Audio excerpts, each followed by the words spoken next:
Okay, good morning. My name is Amr Akhtar. The last name's a Klingon name, so like, I'm with Cisco Systems. My email is aa@cisco.com. I'm actually kind of glad Raz finished up early because mine actually gets to the limit of my time.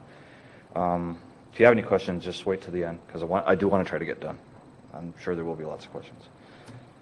Okay, so why do we need BFD? We basically need methods to quickly determine forwarding failure. In the ISPs, not everything is POS or SONET. Ethernet needs a solution, right? So, the loss of signal, if you have a switch in the middle, there's no real solution for that. Ethernet OEM is coming along, but it's not there today, and it may not be able to solve these issues anyways. On top of that, even with POS, we still need a layer 3 forwarding plane detection problem. The checking should not be bound to a single hop. Basically, you should be able to go multiple hops and be able to query the entire path.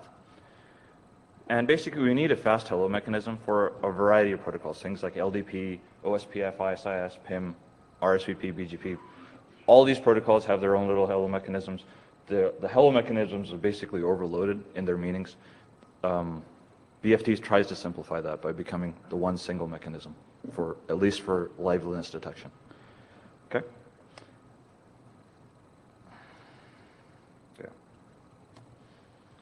So what is BFD? Despite what you might think, it doesn't stand for big deal. It stands for bidirectional forwarding detection. It's an extremely lightweight hello protocol. It supports a multitude of forwarding planes. By forwarding planes, I mean things like IPv4, IPv6, MPLS, point-to-multipoint multicast. The resolution of the failure detection the target is tens of milliseconds. Technically, the fields themselves represent microseconds, so you could go a lot lower than that, but realistically with today's hardware, tens of milliseconds is asking for a lot, as it is. Basically, it's a single mechanism. It's common. It is standardized. It's in the IETF.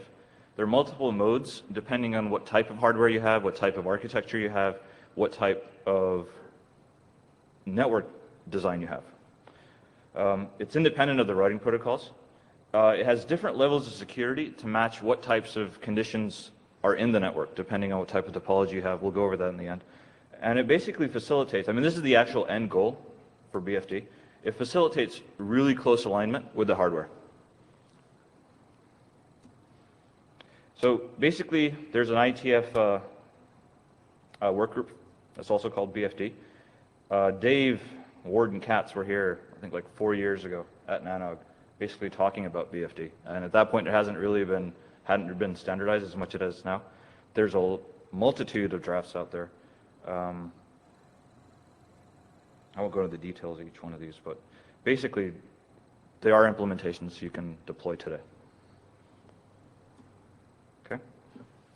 The basic idea behind BFD is that some sort of BFD client, generally people would think of it as a routing protocol, it can be other things, bootstraps BFD to create a BFD session to a neighbor, right? So BFD doesn't really go out and do discovery on its own. It really needs something else to go out and tell it, what do you want me to do? The receive and transmit intervals are negotiated and configurable. So basically we veer towards whoever the slower client is to make it work for the slower client, for the slower BFD neighbor. Client is for the routing protocol side. Basically, the two systems agree on a method to detect failure. It can be via active probes, as in sending packets back and forth, or it could be something a little bit more implicit, where you're looking at the interface counters and you're saying, hey, I'm receiving packets. They're not bad packets. Life is good. In the case of a failure, BFD then notifies the client of the failure. And then it's really up to the client to decide what to do. It can choose to basically ignore BFD and say, thank you for telling me that. I don't really care at this point. So BFD in pictures. So I know there's some IGP interest. So you might as well you could put another 4-letter word instead of OSPF if you like. So basically what will happen is the IGP will do its discovery hello mechanisms.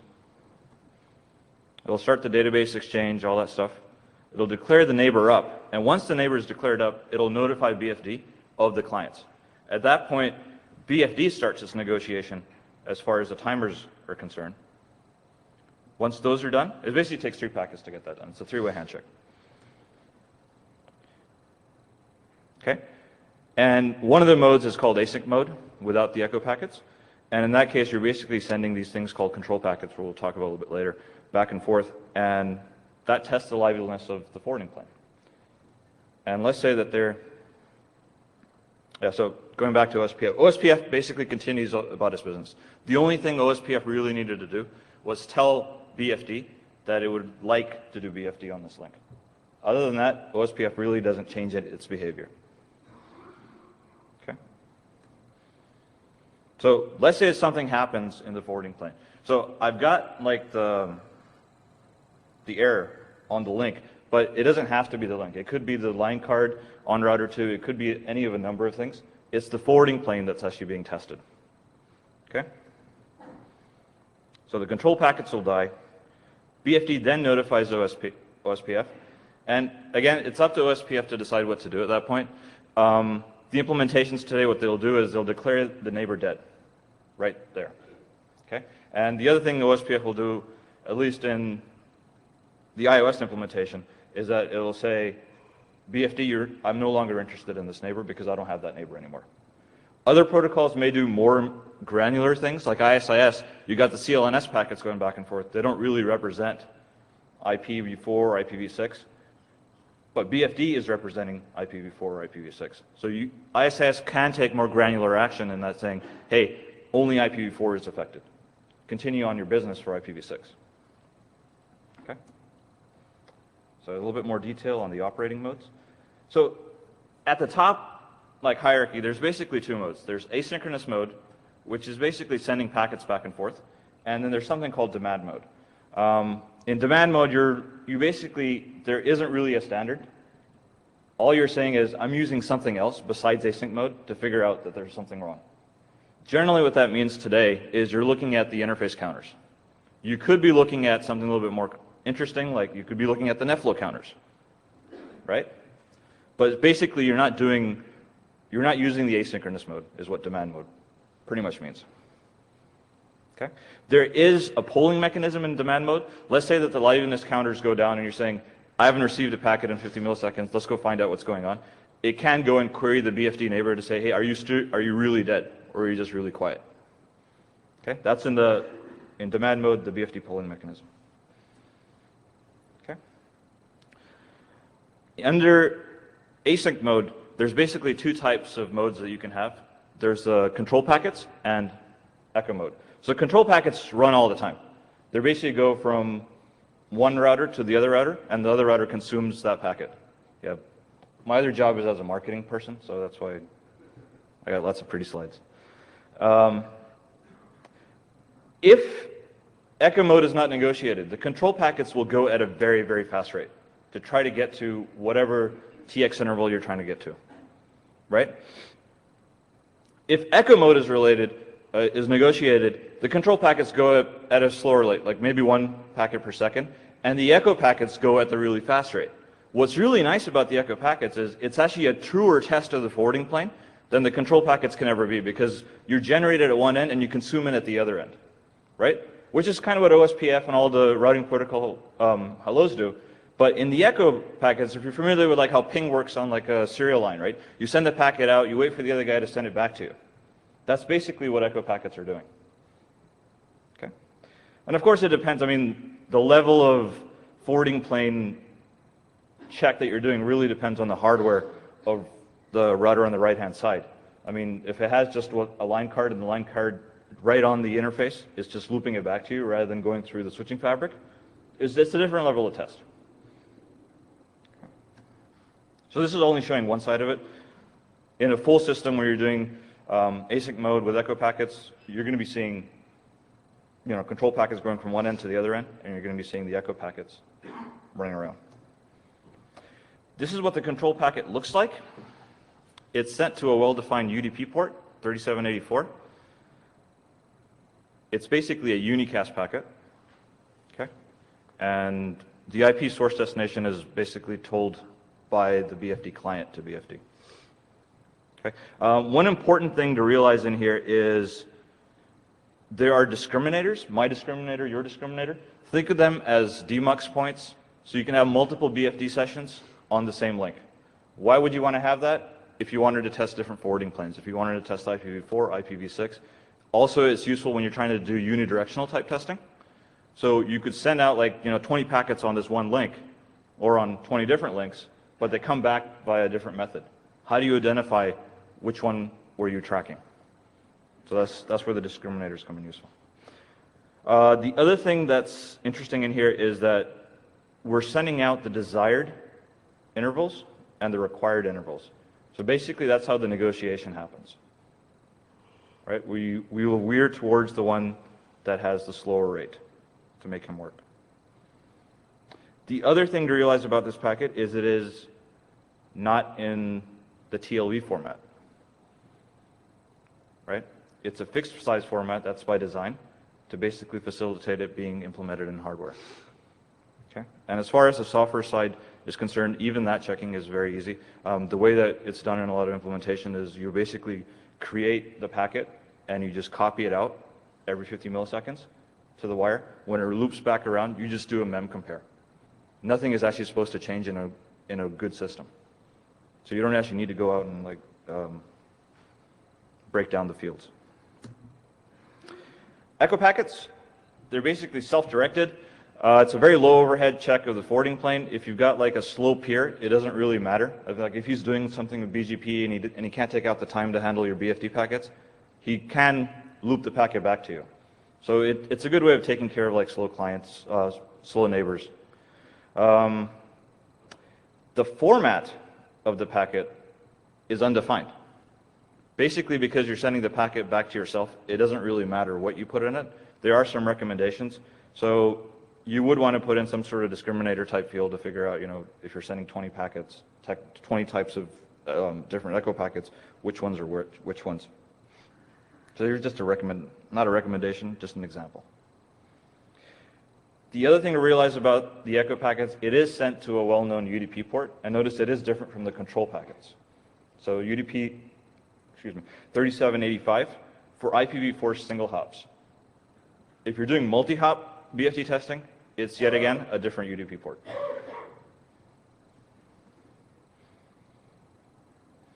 So what this slide's basically showing is that, if you've got one side that's doing a desired transmit rate of 40 milliseconds and the other side is doing a minimum receive rate of 50 milliseconds, you're going to pick the 50 milliseconds to make the system work. Okay? And it works both directions. So, detection time. So this is like a term that shows up in the draft a lot. It's the time to detect a failure. It's not actually transmitted on the wire. It's calculated depending on what mode you're in and what your capabilities are, and it's sort of negotiated if you look at it. When you're talking about detection time, you have to sort of also talk about the idea of adaptive timers. Some of the implementations today, they basically relax the detection time to basically account for things like, some client, some BFD packet generator, he can't generate every 8 milliseconds the packet that you need. So adaptive timers try to take care of that, a lot of flexibility. The gray side of that is that if you're trying to do an SLA of like 50 milliseconds and you're right there in terms of your timing, adaptive timers may throw that off a bit. Okay?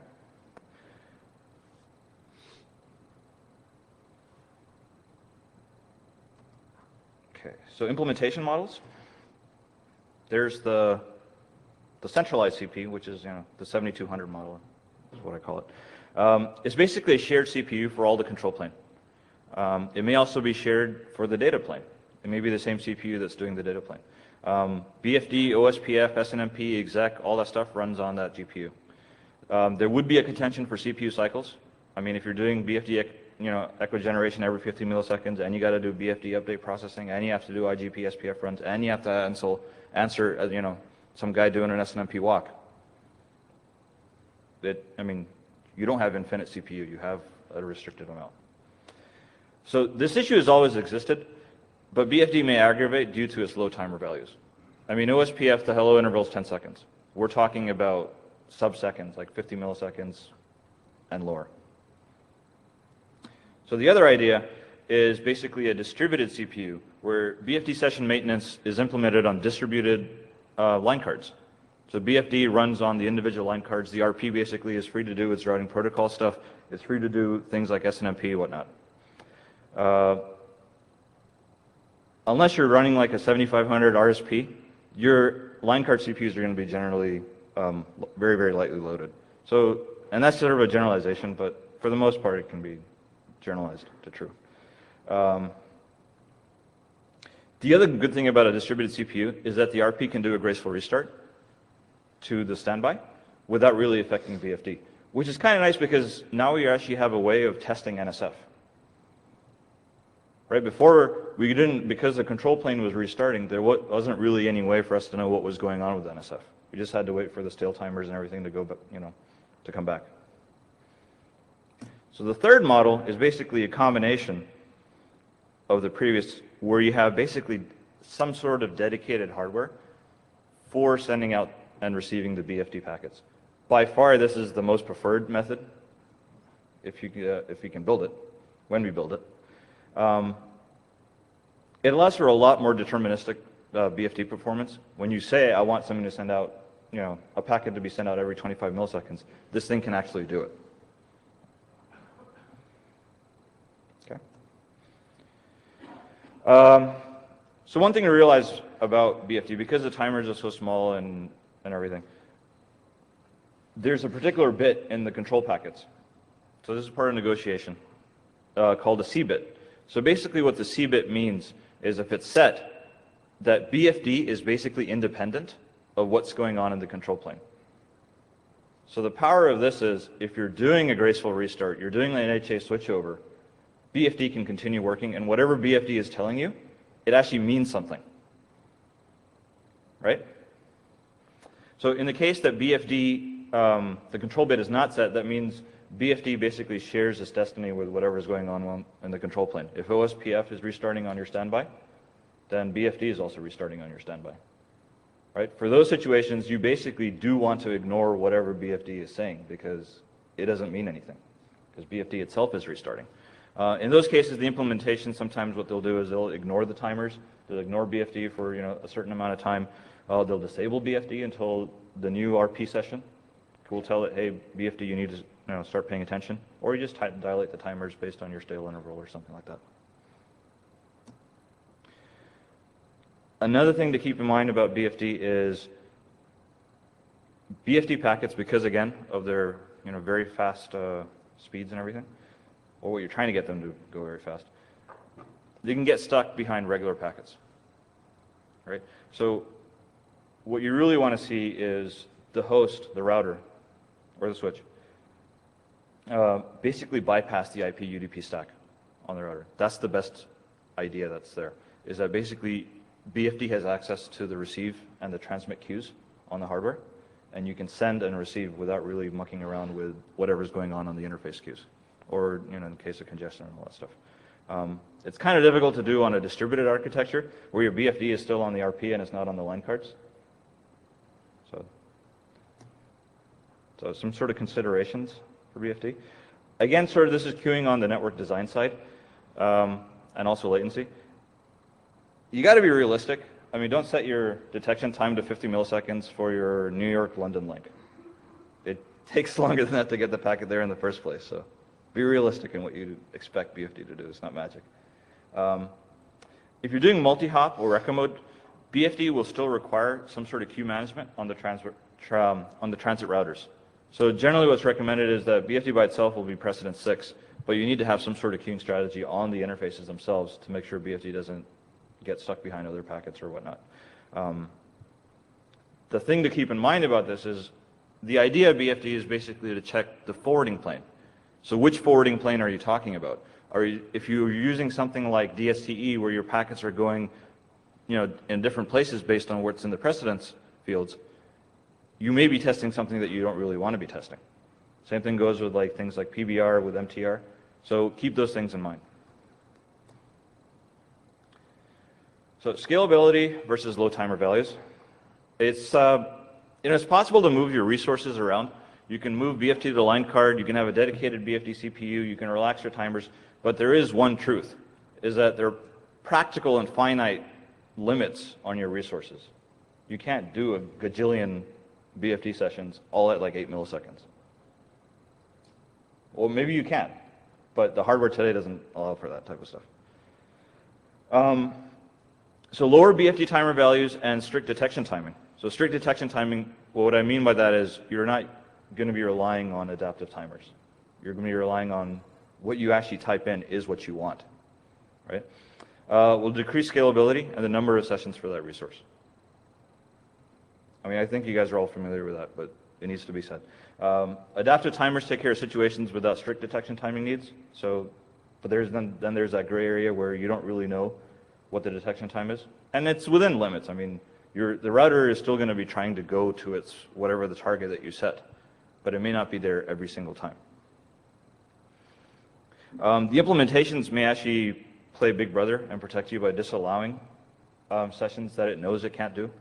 Like if you try to configure like 600 sessions and the router is only rated for 100 sessions, it may prevent you from doing that. So that's one way around that problem. So scalability and low timer values. Continuing on with that thread, basically when you try to deploy BFD, test it under your real world conditions first rather than just enabling it or testing it in a lab just with 2 routers and an Ixia going back and forth. One good metric is to basically look at the aggregate PPS per resource. So that creates like a good composite between the number of sessions and the timer values. Because what the real load on the CPU is basically, being able to generate at a particular PPS for all sessions. Okay. You can try spreading BFD among multiple resources, but in the land of like 802.1q and channelized interfaces, that's kind of hard. So basically, BFD doesn't really invalidate all your experience with low BGP keep alives, with IGP hello timers, all that stuff. All that knowledge is still relevant on your architectures. I mean, it's still the same architecture as far as the hardware is concerned. It just changes the game a little bit.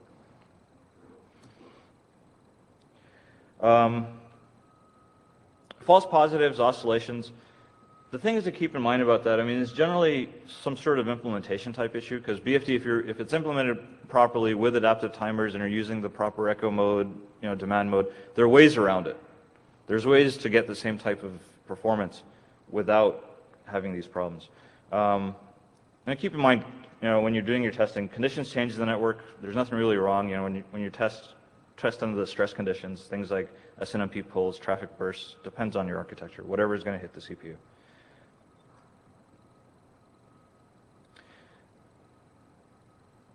So I've been talking about adaptive timers, so I'm just going to jump to some examples of what adaptive timers are. So for example, for control mode, when you're trying to send the control packets from router 1 to router 2 really fast, and there is no echo mode, one way to implement adaptive timers for that is basically you look at the last few received counts, and you basically change your detect interval to that, rather than what was actually configured. The other way around it is for echo mode, where you have basically you yourself are slow, right? You're basically not capable of sending out the packets, or something happens, you're not able to send out the packets at the right times, like every 50 millisecond mark. The way to get around those types of issues is basically what we do is we look at how many packets we have outstanding. We don't look at the actual times. We'll say, okay, we needed 3 packets to declare the neighbor dead, so 50 milliseconds, 150 millisecond detect time. If you lose 3 packets, then we declare down. It doesn't really matter. Well, it doesn't. As far as declaring someone dead, it doesn't really matter when those packets were sent out. Okay, which is not to say that we're not going to send them out. We're not going to send them out like 5 seconds later. They may be like there may be a little bit of leniency there. So basically, what it comes down to is you basically need to monitor the state of the router based on what you've configured and what the timer transmit and receive values are. If there's like a huge difference, adaptive timers may be working perfectly fine. and your BFD is working fine, you're getting like a fairly high packet back and forth. But if you have SLAs dependent on it, you need to revise your SLAs or you need to figure something out. One good way of there's some implementations that basically send out SNMP traps when it goes beyond, when the transmit interval goes beyond a particular threshold. So that's one way of getting notification. That's it. As far as security is concerned, I think Vijay Gill and Dave Meyer, BTSM, TTL type stuff, it's the same thing over here. If you're doing like a single link, basically we send out the BFD packets with TTL 255. We expect to receive 255. If we don't, then there's something weird going on. Obviously, if you're doing multi-hop BFD, then you really can't use those use that ID anymore. So for that, your only real option is authentication. So in BFD, there's a number of different formats that are available. You can use MD5 today, SHA-1. The other thing that's kind of nice is they are key IDs. So if you're following the work that's going on in the ITF with ISIS and OSPF, there is a key ID. So you can basically have key rollover, moving from one key to the other key. So that's already there in BFD today. There's also the idea of the meticulous keyed, which means that, keep in mind, BFD packets, the idea was to keep them exactly the same every single time to allow for easy generation and comparison. That's obviously a problem when you're trying to do authentication, you're trying to have something different every single time. So there is the idea of a meticulous key where you have some sort of sequence number in there. Okay. So going back to a summary for BFD, I mean, it does solve a real issue because there isn't really anything today that's scalable and runs at this kind of speed that allows for fast forwarding plain checks. Okay. It's extremely lightweight. It works with a multitude of protocols. It basically condenses the hellos for a whole bunch of protocols. So if you're, let's say, for example, you're doing LDP, RSVP, ISIS on the same link. BFD, a single session can represent the liveliness for that forwarding plane to all three protocols. Okay? So just by that, you've already reduced your, if you're doing fast hellos, you reduced it by 3 right there. It's a single mechanism. It's standardized. There's multiple modes for working in your different environments. And it's really independent of the routing protocols. The routing protocols basically drive this rather than being dictated to.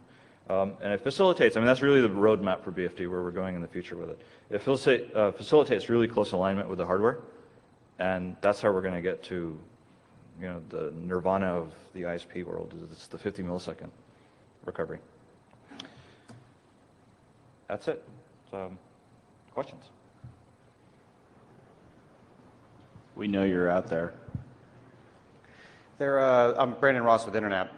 There seems to be I don't know if it's slowness or reluctance. I think it's just slowness on the part of vendors to implement BFD in conjunction with non-routing types of applications. In other words, to just make the interface go down when BFD fails, or to like pull out static routes when BFD fails, as opposed to tying it in with OSPF and BGP.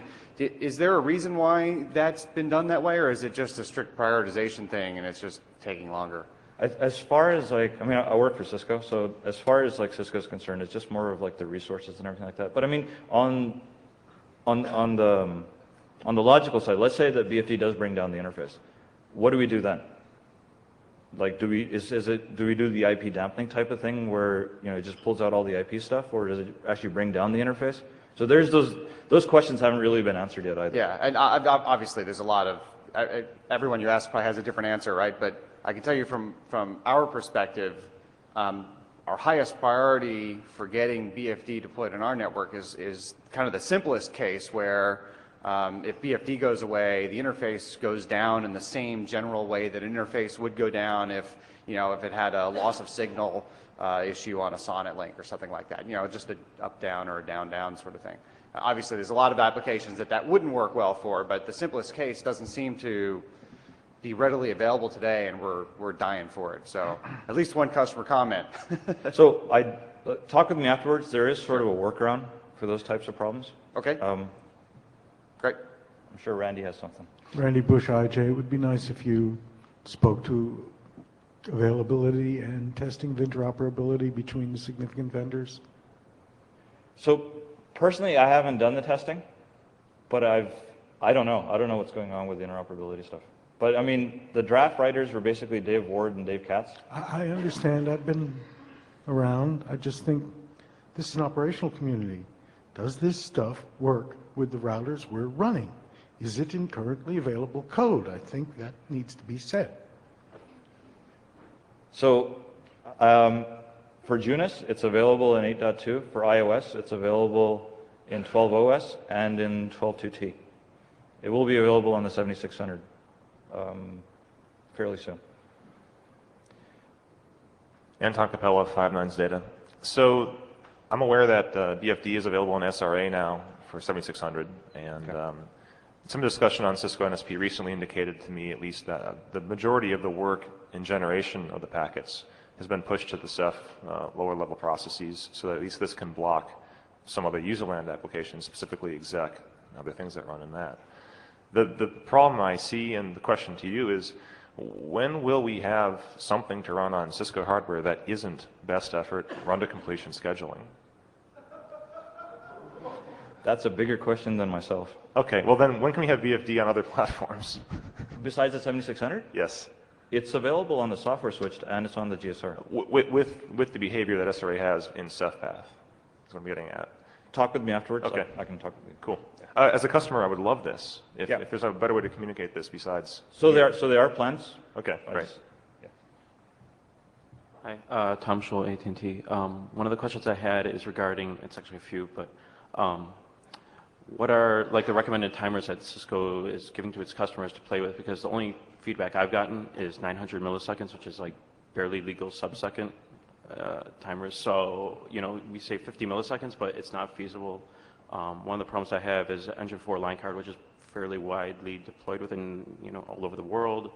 You know, a couple tens of thousands of packets per second, packets that are TTL expiring on a router can break a BFD adjacency. And, you know, I've heard recommendations of, oh, we'll only do one BFD adjacency, which doesn't make sense on a 4-port OC48 line card. So, you know, yeah, it's encoded today, but it doesn't really work and doesn't work as advertised. So, Right. So for the GSR, there is work underway, and also it depends on whether you're running XR or iOS. There's different. So, but regardless of what's going on with the hardware, the software itself makes a big difference, or whether you're on the XR side or whether you're on the iOS side. But I can talk with you afterwards about the 1 second is not really. It's a lot higher than that. okay.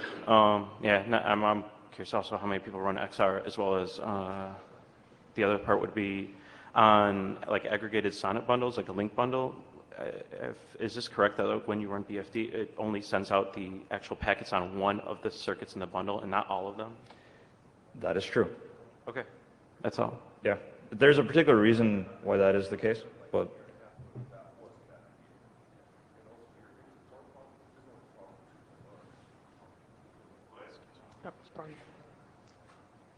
Hi, Virendra with 86 Technologies. Just an observation. You mentioned about a few slides back about BFD using precedence of 6. So, Yep. right. So my question is in an event of you know, maybe heavy traffic or so, and especially routing protocols using precedent 6. I mean, how does that, is there contention there between the routing protocols and the routing protocols which is driving BFD between during that event? So it basically, let me like restate, because I wasn't paying attention for the entire time. Basically what you're saying is the RP is running at 6 and BFD is running at 6. Right. What's the contention? Right. It's very implementation dependent. If you go back a couple of slides, what I said about BFD is in the best implementations, BFD is basically shunted off right at the interface. It never makes it over to where the RPs are going on.